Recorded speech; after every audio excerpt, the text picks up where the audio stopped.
말씀은 요한복음 16장 1절부터 21절까지 보시겠습니다. 요한복음 16장 1절부터 21절까지 보십니다. 내가 이것을 너희에게 이름은 너희로 실족지 않게 하려 함이니 사람들이 너희를 추려할 뿐 아니라 때가 이르면 물은 너희를 죽이는 자가 생각하기를 이것이 하나님을 섬기는 예라 하리라. 저희가 이런 일을 할 것은 아버지와 나를 알지 못함이라. 오직 너희에게 이 말을 이른 것은 너희로 그 때를 당하면 내가 너희에게 이 말 한 것을 기억나게 하려 함이요 처음부터 이 말을 하지 아니한 것은 내가 너희와 함께 있었음이니라. 지금 내가 나를 보내신 이에게로 가는데 너희 중에서 나더러 어디로 가느냐 묻는 자가 없고 도리어 내가 이 말을 함으로 너희 마음에 근심이 가득하였도다. 그러나 내가 너에게 실상을 말하노니 내가 떠나가는 것이 너에게 유익이라. 내가 떠나가지 않으면 보혜사가 너희에게로 오시지 아니할 것이요 가면 내가 그를 너희에게로 보내리니 그가 와서 죄에 대하여 의에 대하여 심판에 대하여 세상을 책망하시리라. 죄에 대하여라 함은 저희가 날 믿지 아니하며 의에 대하여라 함은 내가 아버지께로 가니 너희가 다시 나를 보지 못하며 심판에 대하여라 함은 이 세상 임금이 심판을 받음이라. 내가 아직도 너에게 이를 것이 많으나 지금은 너희가 감당치 못하리라. 그러나 진리의 영이 오시면 그가 너희를 모든 진리 가운데로 인도하시리니 그가 자의로 말하지 않고 오직 듣는 것을 말하시며 장래의 일을 너희에게 알리시리라.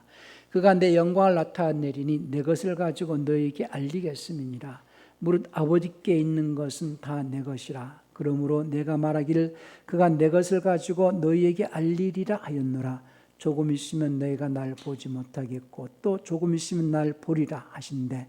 제자 중에 서로 말하되 우리에게 말씀하신 바 조금 있으면 날 보지 못하겠고 또 조금 있으면 날 보리라 하시며 또 내가 아버지께로 가미라 하신 것이 무슨 말씀이냐 하고 또 말하되 조금 있으면 이라 한 말씀이 무슨 말씀이냐 무엇을 말씀하시는지 알지 못하노라 하거늘 예수께서 그 묻고자 함을 하시고 가라사대 내 말이 조금 있으면 날 보지 못하겠고 또 조금 있으면 날 보리라 함으로 서로 문의 아니냐. 내가 진실로 진실로 너희에게 이르노니 너희는 곡하고 애통하겠으나 세상은 기뻐하리라. 너희는 근심하겠으나 너희 기쁨이 도리어 기쁨이 되리라. 너희 근심이 도리어 기쁨이 되리라. 여자가 해산하게 되면 그때가 이르렀으므로 근심하나 아이를 낳으면 세상에 사람 난 기쁨을 인하여 그 고통을 다시 기억지 아니하느니라. 아멘. 오늘 설교 제목은 당신은 지금 주님께서 가신 천국 가는 그 길로 가는 중인가? 주님께서 가신 천국 가는 그 길로 가는 중인가? 하나님은 우리의 아버지가 되십니다. 하나님께서 우리를 하나님의 아들로 거듭나서 하나님의 아들로 입양하시려고 하신 그 계획은 세상의 기초가 놓여지기 전에 계획하신 하나님의 계획이었어요. 그러니까 하나님께서 만물을 창조하시고 현 세상의 기초를 놓기 전에 그리스도 안에서 우리를 택하시고 또 우리를 하나님의 아들로 입양하실 예정으로 우리를 하나님의 아들로 거듭나서 하나님의 아들로 입양시키실 그 계획 속에서 우리를 택하셨고 그래서 하나님께서 사람을 만드셨다라는 거예요. 그러니까 신앙생활은 하나님의 아들로 거듭나서 하나님의 아들로 입양되기 위하여서 하는 생활인데 그 표현을 다른 말로 천국을 간다 이런 표현을 쓰는 거거든요. 천국을 간다. 오늘 주님께서 6절에 16장 6절에서 그 5절에서 그런 말씀하시죠. 지금 내가 나를 보내신 이에게로 가는데 너희 중에 나더러 어디로 가느냐 묻는 자가 없고, 그러니까 나를 보내신 이에게로 간다. 아버지께로 간다. 하나님께로부터 보냄을 받으신 분이지만은 그 다음에 이제 아버지께로 가시는 분.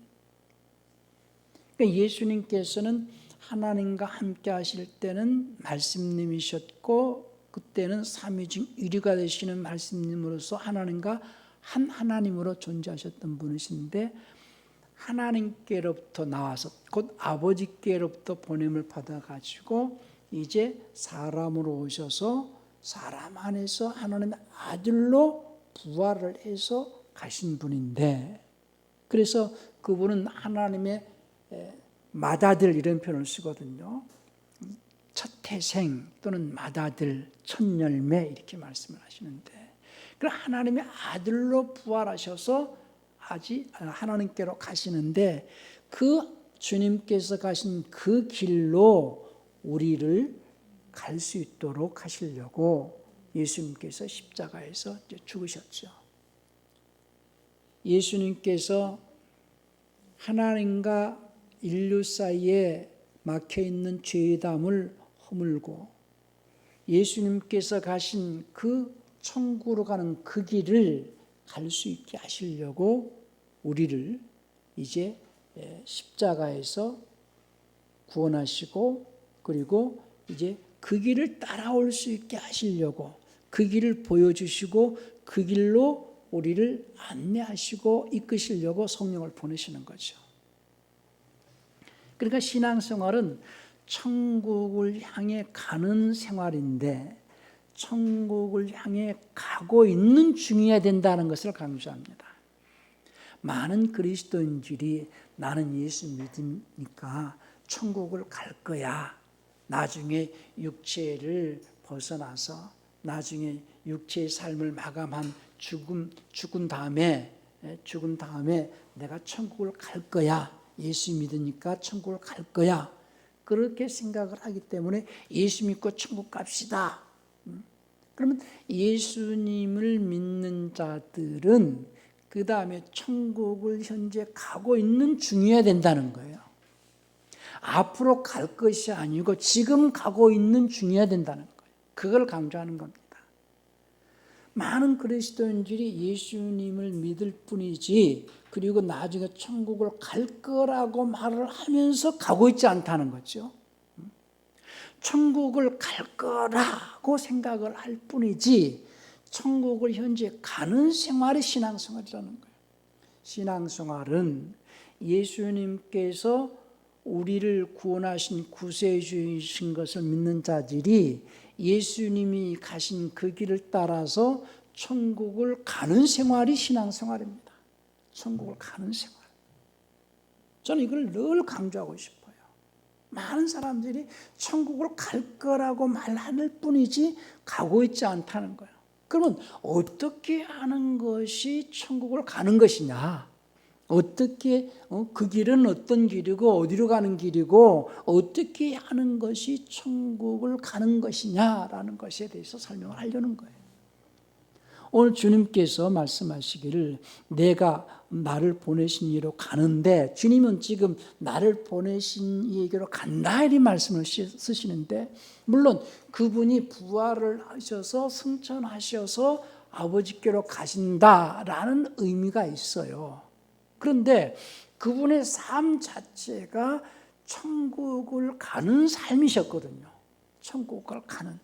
그러니까 우리의 그 길이라는 것은 다른 표현으로 내가 길이요 진리요 생명이니 나로 말미암지 않냐고는 아무도 아버지께로 올 자가 없다, 갈 자가 없다 이런 말씀하시는데, 성경에서 말하는 길이라는 것은 생활 방식을 말한다.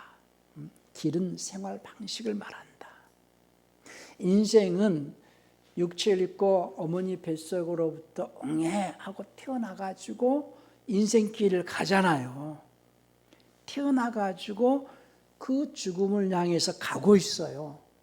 죽음을 향해서 가고 있는 인생인 죽음이라는 그 문을 딱 넘는 순간에 어떤 자들은 천국으로 가는 자가 있고 어떤 자는 지옥으로 가는 자가 있는데, 그러니까 내가 지금 인생이라는 삶 속에서 죽음을 향해 가는데 죽음 너머에 천국으로 가고 있느냐 아니면 지옥으로 내려가고 있느냐, 이것을 우리는 잘 생각을 하면서 사는 거거든요. 그러면 내가 간다라는 것은 지금 육체는 이 땅에 지금 이 자리에 앉아 계시지만은 지금 우리 혼은 지금 가고 있는 중이거든요. 혼은 죽음을 향해 가고 있고 죽음 너머에 천국으로 가는 길인지 이게 지옥으로 내려가는지 그걸 확인하면서 가야 된다는 거예요. 그러면 그 간다라는 그 개념은 어떤 개념으로 우리가 이해를 해야 되느냐? 내 생활 방식이 어떠한 사고를 가지고 어떤 생각을 가지고 살아가느냐. 첫째는 길은 생활 방식을 말하는 것이고 삶을 말한다는 거예요. 내가 세상을 살아가는 데 있어서 어떤 생활 방식의 삶을 사느냐, 그것이 천국 가는 그 길로 가느냐 지옥 가는 길로 가느냐, 어떤 생활 방식이냐. 그러면 그 사람의 생활 방식은 그 사람의 생각의 틀 속에 기초하에서 살아가게 돼 있어요. 그래서 우리가 말하는 그 말씀의 틀, 그리스도 교리의 틀, 그런 얘기를 하는 것은 그 사람이 가지고 있는 사고, 철학, 생각, 어떤 생각의 틀의 기초에서 생활을 해 나가느냐에 따라서 이 사람은 천국을 가느냐, 이 사람은 지옥으로 내려가고 있느냐, 이것이 결정이 되어진다는 거예요. 그래서 설교라는 것은 그 사람의 생각 속에 그리스도의 그 교리의 틀을 딱 잡아줘서 그 사람의 그 사고에 근거한 생활 방식이, 그 사람의 생활 방식이 그리스도의 교리, 곧 하나님의 말씀에 기초한 생활 방식을 살아냄으로써 예수님께서 가신 그 길을 따라가게 하려는 것이다, 그 말이죠. 그러니까 사람들은 자기가 이 땅에 태어났으니까 자기 마음대로 살고 싶지요. 어렸을 때는 그 부모의 통제하에서 살고, 그래서 어린애들은 누가 뭐라 그러면은 우리 엄마가 이렇게 하라 그랬어. 그래서 엄마의 통제하에 살다가 이제 그 어린이집이나 유치원에 들어가면 그 다음부터는 선생님의 통제에서, 그럼 엄마도 꼼짝 못해요. 선생님 말씀에 선생님이 이렇게 하라고 그랬어. 그걸 가지고 이제 강조를 하죠. 그러다가 이제 학교를 가고 뭔가 교육을 받으면 선생님이 이제 그 통제에 살게 되죠.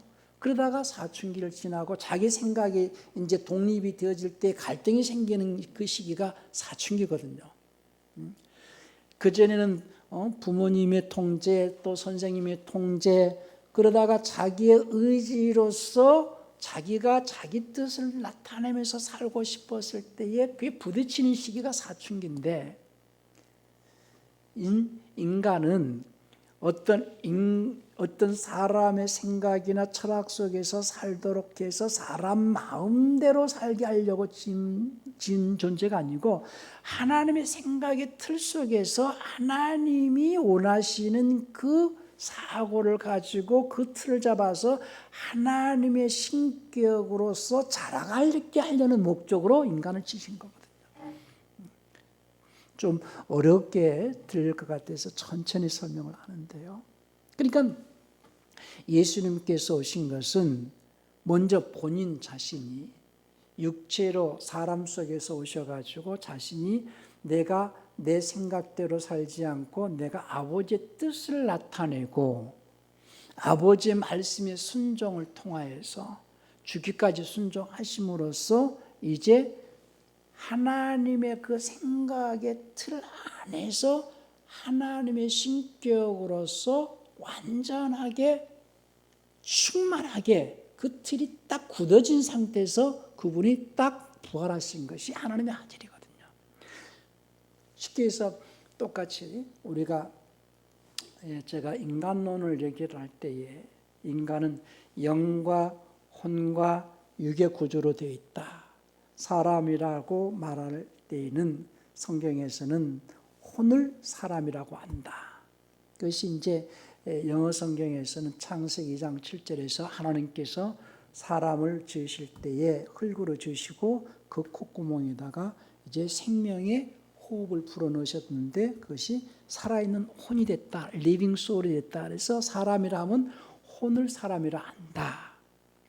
그래서 그 혼을 다른 말로 인격이라 하고 그 인격이 이 육체 안에서 나타내는 존재가 사람이고 근데 그 인격이 영 안에서 나타낼 때는 천사 또는 신, 하나님은 영이시다라고 요한복음 4장 24절에서 말씀하실 때에 하나님도 혼이신데 영 안에서 자신을 나타내시는 영 안에서 자신의 인격을 나타내신다 할 때에 그 인격은 똑같은 그 소울의 지정의를 나타내시지만은 그분의 인격을 우리는 신격 이렇게 표현하거든요.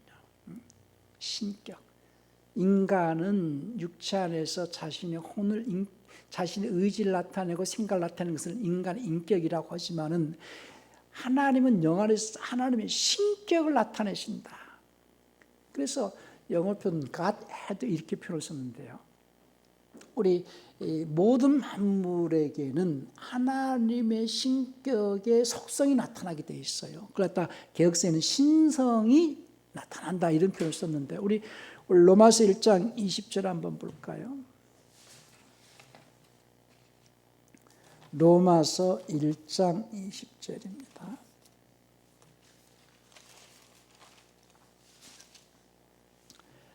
창세로부터 그의 보이지 아니하는 것들 곧 그의 영원하신 능력과 신성이 이렇게 되어 있는데요. 20절에서 그 신성이 God had 신격, 그 하나님의 어떤 속성, 하나님의 의지, 성품 이런 하나님의 그 인격, 하나님의 신격이 나타난다는 거죠. 그래서 예수님은 그 하나님의 신격으로서 충만하게 되어서 하나님의 아들로서 부활하신 분이거든요. 하나님의 신격으로 충만하게. 그러니까 하나님의 신격 자체로서 그 인격의 정확한 형상, 그러니까 하나님의 신격이 형상화되어서 나오신 것이 부활이다 그 말이죠. 우리 히브리서 1장 3절도 한번 볼까요? 히브리서 1장 3절에서는요. 이는 하나님의 영광의 광채시요. 여기서는 그 위격의 정확한 형상 이렇게 표현해 줘야 됩니다. 그러니까 하나님은 삼위잖아요. 아버님, 말씀님, 성신님 삼위인데 그 하나님의 위격의 정확한 형상으로 부활하신 분이다. 하나님의 위격의 정확한 형상으로. 그것이 이제 그 위격이 정확한 이미지, 형상으로 딱 나타나셔서 몸으로 딱 부활하셨다라는 표현이 이제 골로새서 2장 9절에서 말씀하거든요.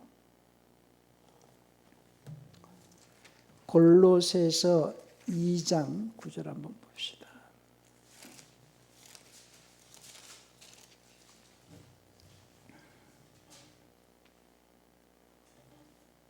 8절부터 한번 읽을게요. 누가 철학과 헛된 속임수로 너희를 노력할까 주의하라. 이것이 사람의 유전과 세상의 초든 학문을 쫓으며 그리스도를 쫓음이 아니라. 그러니까 철학과 세상적인 그런 그 학문을 쫓아서 살아갈 때에는 결국은 하나님의 아들로 부활할 수 없지만은 그분 안에는 하나님의 신격의 모든 충만이 몸으로 가신다라고 9절에 말을 하거든요.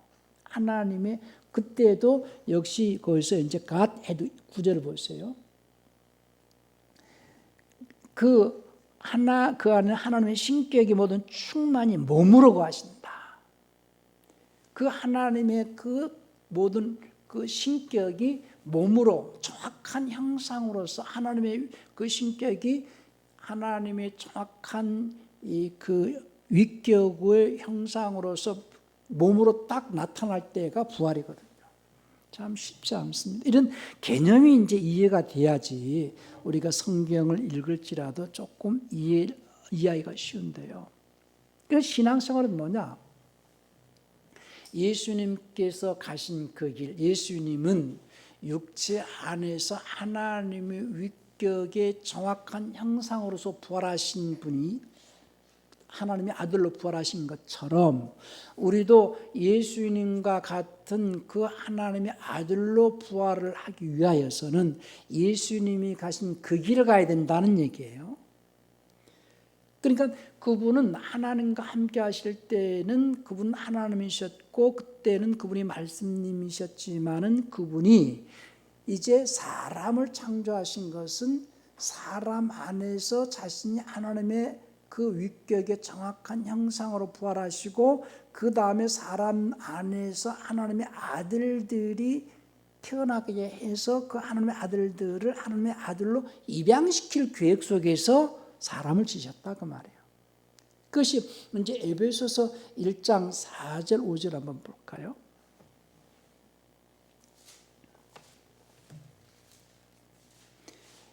에베소서 1장 4절 5절에서 곧 세상의 기초를 놓기 전에 그리스도 안에서 우리를 택하사 할 때는 사람을 택하사 우리로 사랑 안에서 그 앞에 거룩하고 흠이 없게 하시려고 그 기쁘신 뜻대로 우리를 예정하사 예수 그리스도로 말미암아 하나님의 아들들로 입양되게 하셨다. 아들들이 되게 하셨다. 이런 입양하실 계획 속에서 입양하시려고 하신다는 거죠. 그러니까 사람 안에서 하나님의 아들들로 거듭나게 해서 하나님께서 거듭난 그들을 하나님의 아들로 입양하시려는 목표로 사람을 지셨다. 그 첫 번째 그분이 하나님의 아들로 부활하신 분이 예수님이시고, 그러니까 예수님께서 가시는 길이라 하는 것은 그분이 세상에 들어오시려고 사람으로 오셨잖아요. 사람 육체 안에 오셨잖아요.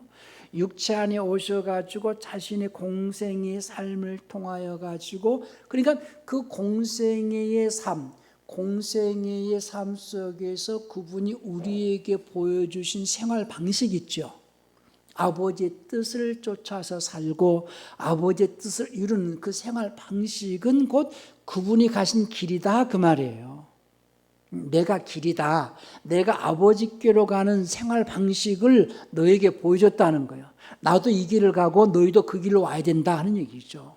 그러니까 예수님이 공생애 동안에 우리에게 보여주신 생활 방식은 아버지의 말씀을 따라서 아버지의 뜻을 나타내고 아버지의 뜻을 이루고 아버지의 말씀을 증거하면서 아버지 뜻에 순종하는 그 생활 방식이 그분이 가신 길이고, 그분이 그 길을 가시고 주기까지 순종하심으로써 하나님께서 그분을 살리셔서 하나님의 아들로 일으키셔가지고 들어가셨다 그 말이죠. 그러니까 그분이 가신 그 길을 따라가야 되는데, 그 길은 곧 예수님이 이 땅에 오셔서 우리에게 보여주신 생활 방식을 따라가라는 거예요. 생활 방식, 우리의 생활 방식.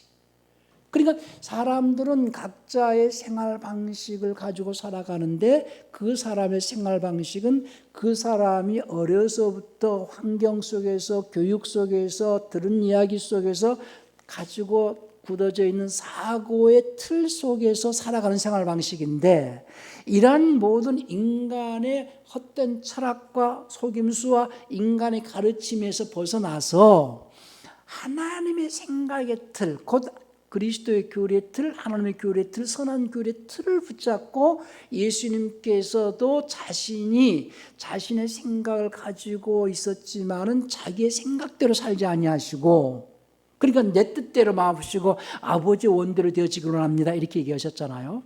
내 뜻대로 마옵시고 아버지 원대로 되어지기를 원합니다라는 그 예수님의 사고의 틀 속에서 우리도 우리의 생활 방식이 하나님의 뜻을 이루는 생활 방식을 따라 살아갈 때에 그분이 가신 그 길로 간다는 거예요.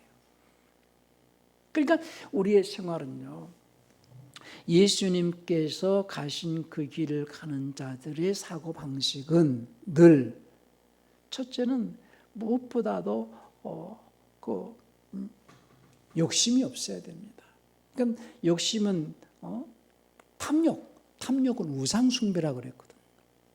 욕심이 없어야 되고, 그리고 나보다 남을 낮게 여기는 삶, 이 기본적인 몇 가지를 말씀을 드리는 겁니다. 내 생각은 항상 겸손한 마음, 나보다 남을 낮게 여기는 마음, 그리고 나의 유익을 구하지 않냐고 남의 유익을 구하는 마음. 그러니까 어떤 마음을 품고 사느냐는 거예요. 그러니까 이 빌립보서 2장 3절에서도 남을 나보다 낮게 여기고 겸손하라는 거예요. 늘 겸손한 마음. 그리고 고린도전서 10장 24절에서 나의 유익을 구하기보다는 남의 유익을 구하는 삶. 그래서 우리의 신앙생활은 내 이익을 구하는 것이 아니고 하나님의 이익되고 하나님을 기쁘시게 하는 삶을 사는 거거든요. 내가 조금 손해볼지라도, 내가 희생이 되어질지라도 하나님이 기뻐하시는 삶. 세상에는 두 부류가 있다. 이기적인 삶을 사는 자가 있고 이타적인 삶을 사는 자가 있다. 그러나 이타적인 삶을 산다 할지라도 이타적인 삶을 통해서 자기가 만족을 추구하고 만족해 하기 때문에 남을 돕고 사는, 그래서 그런 자는 또 이타적 이기주의 이렇게 말할 수 있거든요. 내가 봉사하고 뭔가 희생해서 남을 돕는다. 그것이 나에게 보람이고 나의 기쁨이 되고, 결국은 그것도 이타적 이기주의이지만은 그런 삶을 사는 자들은 많지 않죠. 또 훌륭하게 인정을 해주죠. 그러나 신앙인의 삶은 이타적 신본주의의 삶을 사는 거거든요. 이타적 신본주의 삶. 그러니까 내가 희생을 해서 하나님을 기쁘시게 하고, 그 하나님을 기쁘시게 할 때에 내가 누구에게 희생하느냐? 하나님께 희생하지만 보여지는 사람에게 희생은 곧 하나님을 위한 희생이거든요. 그러니까 하나님을 기쁘게 하고 사람을 기쁘게 하는 이타적 신본주의 삶을 살기 위해서는 단순하게 어떤 사람들에게 잘 보이고 사람들에게 유익되는 삶이 아니라 하나님의 이익되고 하나님의 영광을 나타내는 그 이타적인 신본주의 삶을 살아가는 자들이 그리스도인이라는 거죠. 그러니까 우리는 늘 어떠한 일을 할 때나 헌신을 할 때나 봉사를 할 때 그것이 사람을 기쁘게 하기 이전에 하나님을 기쁘게 하고 사람에게 인정받고 사람에게 드러나게 하려는 것보다도 하나님께 인정받을 수 있고 하나님을 기쁘시게 하면서 하나님의 어떤 그 사랑을 맛보려고 하는 삶이 신앙생활이라는 거죠. 사람들이 알아주기를 바라지 마시고, 저는 많은 그리스도인들이 교회에서 봉사하고 헌신하고 희생함으로써 목사에게 또는 장로에게 또는 사람들에게 인정받아가지고 사람들에게 자기를 드러내고 막 이렇게 우쭐하게 하는 그런 삶은 그리스도인의 참 그리스도인의 삶이라고 생각지 않아요. 오히려 주님께서는 그러한 것을 경계하셨거든요. 그래서 우리 한번 마태복음 6장을 한번 볼까요?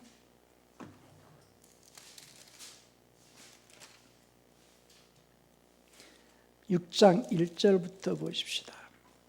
사람에게 보이려고 그들 앞에서 너희 의를 행치 않도록 주의하라.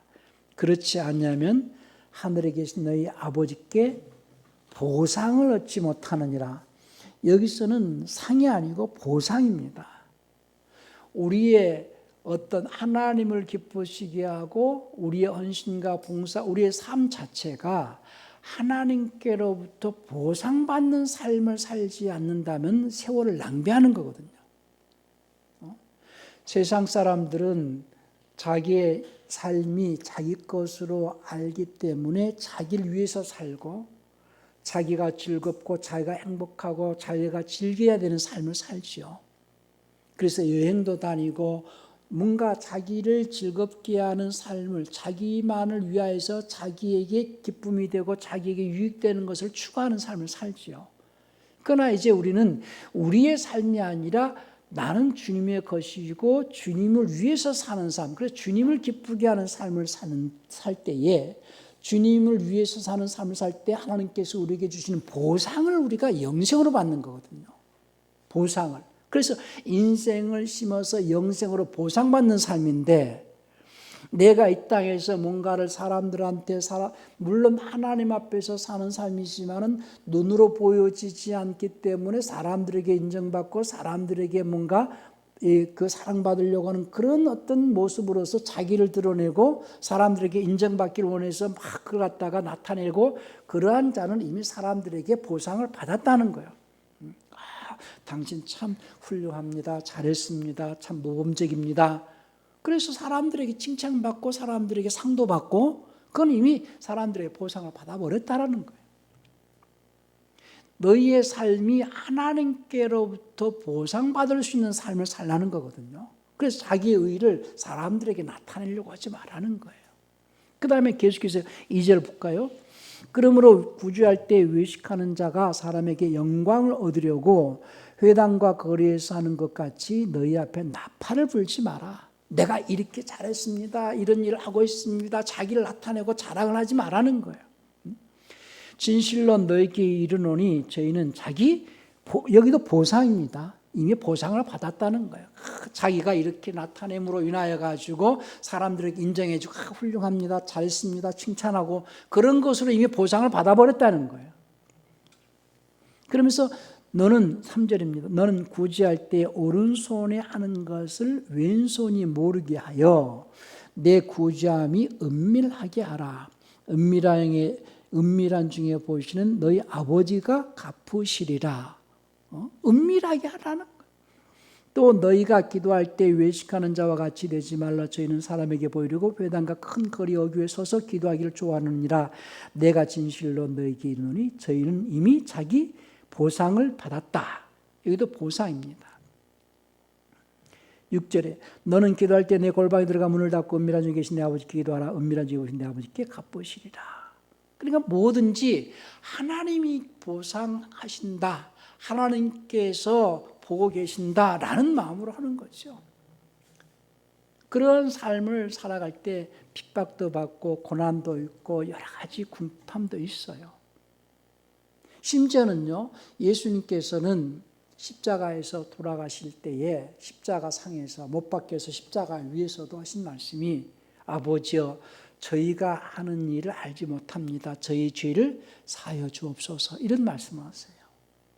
그러니까 우리가 하나님을 기쁘시게 하고 하나님 뜻을 쫓아 살아갈 때에 많은 핍박도 받고 오해도 받고 어떤 욕도 먹을 때가 있어요. 그러나 하나님께서 보시고 인정하신다는 것을 알고 있기 때문에 예수님께서도 십자가에서 돌아가시면서까지 아버지여 저희가 하는 일을 알지 못합니다. 저희 죄를 사하여 주옵소서 이런 기도를 하시죠. 우리 누가복음 23장 34절 볼까요?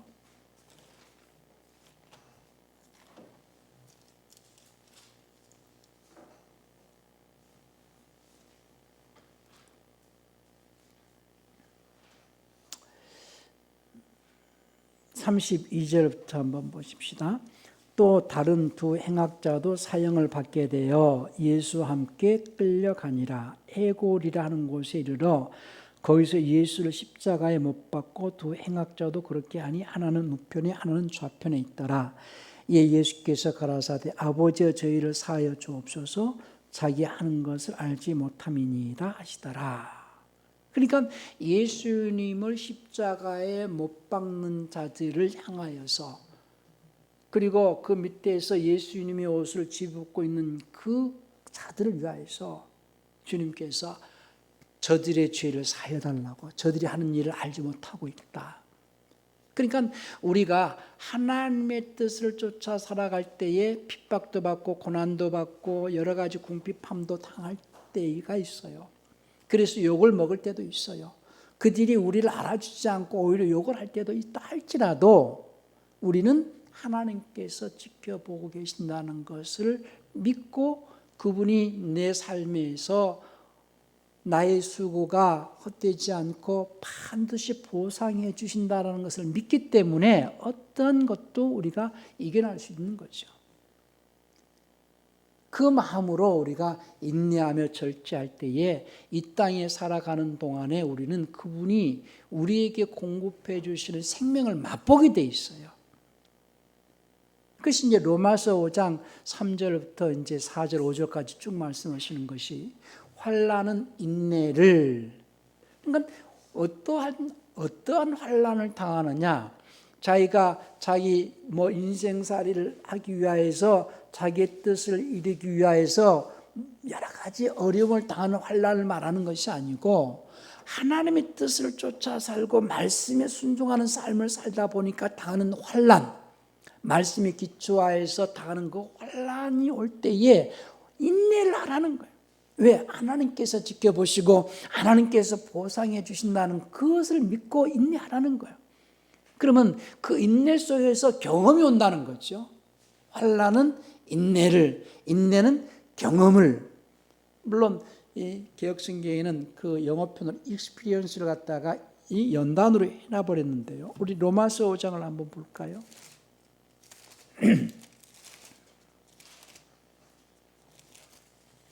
3절부터 한번 봅시다.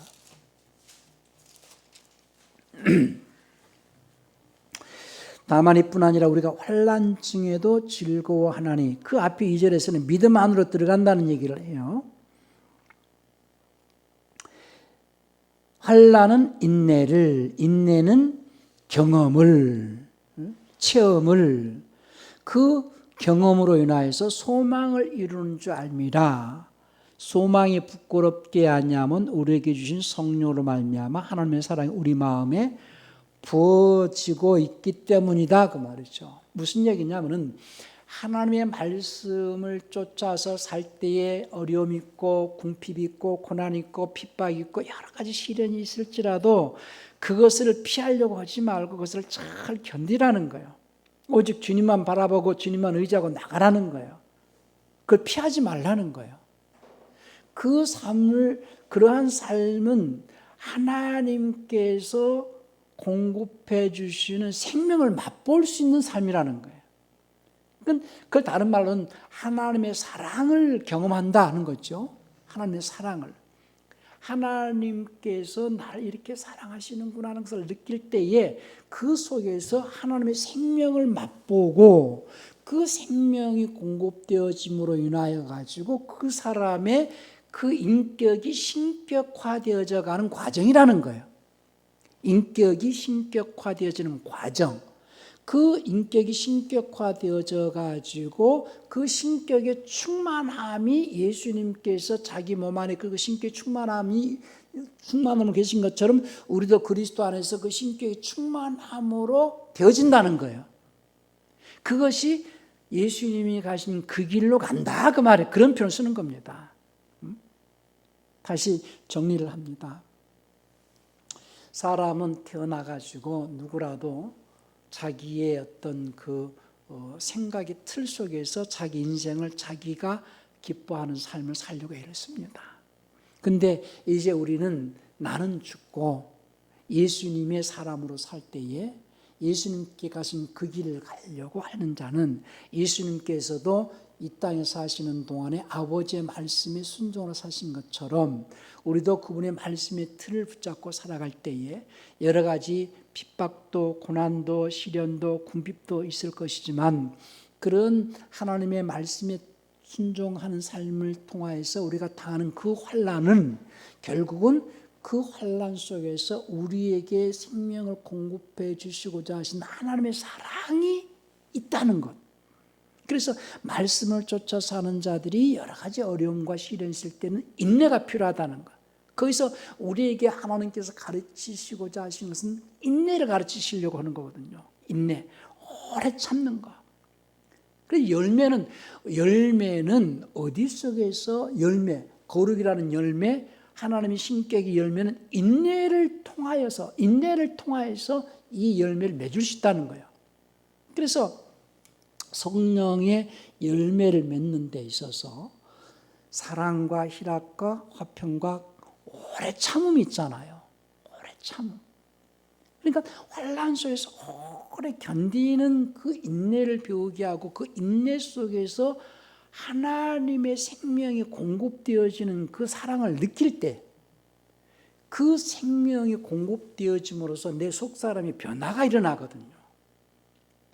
그러니까 하나님의 말씀에 순종할 때에 당하는 환난, 그 환난을 피하지 말고 잘 견디는 인내, 그 인내 속에서 공급되어지는 생명, 그 생명을 통하여 가지고 내가 변화가 일어나는 어떤 성화, 그리고 그 변화를 통하여서 내 인격이 신격화되어지는 어떤 성장의 과정이라는 얘기예요. 그것이 곧 예수님이 가신 그 길이고 우리가 천국으로 가고 있는 중이어야 된다는 거예요. 그러니까 인격이 신격화되어지는 과정은 곧 예수님이 가신 그 길로 가는 중이고 천국을 가는 중이다, 이런 말인 거죠. 그러니까 우리가 환경을 바라보고 살아가는 자들이 아니고, 환경이 어떻든 우리가 하나님의 말씀을 쫓아 살아갈 때 환경이 열악할 수도 있고 더 나빠질 수도 있어요.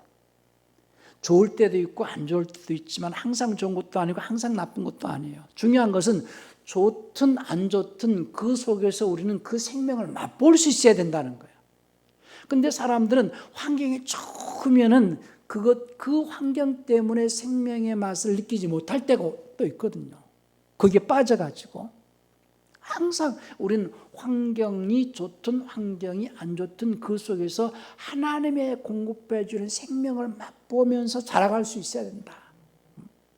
그러니까 그것은 마치 뭐와 같냐면요, 농부가 씨를 뿌려서 봄, 여름, 가을, 겨울, 그리고 이제 가을 거질 하잖아요. 열매를 맺어가잖아요. 열매를 맺어가는 과정에서 항상 좋은 환경만 주지 않아요. 좋을 때도 있지요. 또 비바람이 치고 태풍이 불고 또 여름에는 떼약볕에서 견뎌야 되는 인내의 어떤 계절이 있잖아요. 떼약볕에서 익어가기 위해서 견뎌내야 하는 인내의 계절도 있고, 봄바람이 부는 계절도 있고, 그런 모든 환경이 좋든 환경이 안 좋든 그 작물은 열매를 맺어가는 과정에 있다는 것과 같이 우리의 삶이 환경이 좋든 환경이 좋지 않든 우리의 삶은 늘 하나님께서 공급해 주시는 생명을 맛보면서 열매로서 자라가는 삶이 천국을 가는 삶이다. 그 길을 주님이 가셨다라는 거예요. 오늘 또 제가 좀 표현력이 부족한 부분도 있지만은요, 주님께서 가신 그 길은 어떤 길이고 우리가 그 길을 알고 가야 되지 않느냐 하는 겁니다. 제자들이 말하기를 늘 육신적으로 이렇게 갇혀있기 때문에 제자들은 예수님이 이스라엘을 회복해서 왕이 되어질 때에 자기들이 어떤 좋은 환경을 갖기 위한 왕이 되어졌을 때에 예수님이 왕이 되어지면 자기들은 장관도 하고 어떤 감투를 쓰려는 그 목적을 가지고 항상 주님을 따랐기 때문에 주님의 말씀을 깨닫지 못할 때가 많았는데, 그러니까 주님이 가시는, 내가 간다 하는 말이 무슨 말인지 못 알아듣잖아요. 그러니까 우리는 주님이 가신 그 길은 곧 하나님의 그 신격에 충만함으로써 하나님의 형상으로서 부활하시기 위한 그 길이었다는 것을 깨달아서 우리도 주님이 가신 신격의 충만함으로 이루어져 갈 수 있는 그런 삶이 곧 주님을 향한, 이 주님이 향해서 가신 그 천국 가는 그 길이라는 것을 기억하셔서 이번 한 주간도 주님이 가신 그 길로 갈 수 있는 저와 여러분들이 되시기를 축원합니다.